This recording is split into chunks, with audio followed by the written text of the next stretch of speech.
Has there ever been a point in your relationships where the primary has changed? Say, for example, Nan, and I'm sorry, your name? John. That Nan fell in love with somebody more than John, and if that happened, would it change? Would you move in with somebody else?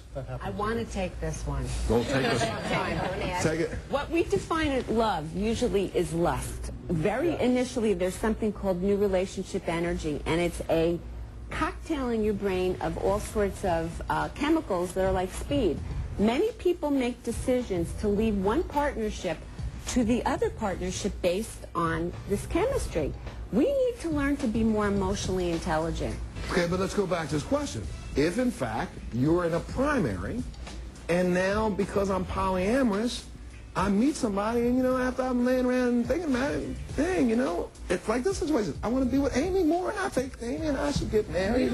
Primary, secondary. Can I speak to that? Okay, yes. Angle? All right, let me do this. We'll take a break, then you can. Okay. All right, we'll take a break. We'll be right after this.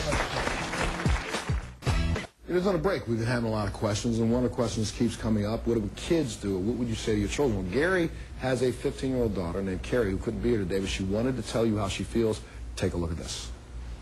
It was good to be raised in a polyamorous home because I found people everywhere who had these amazing relationships with other people, and it felt like this gigantic web of all these people who are all connected to one another and all connected to me. So everywhere I turned, I found somebody who I could sit down, talk to, or count on. And it was a beautiful feeling. I loved it.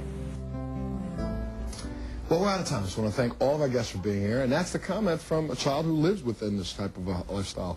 If you have a similar story to the one that you saw today on the show, you want to have more information about this, you can come on our website, which is www.montelshow.com. I don't know, Doc. I guess the bottom line of this is that for those who look at this as if it's such an aberration, we really have to look at the nature of our relationships right now in the Western world and think about how much of an aberration they are in themselves. Right, I think you're absolutely right about that. It's for us to really learn to live from our hearts and to really know who we are and to love another person on their own terms and to define terms that we can live with and to recognize people learn, they grow, they change.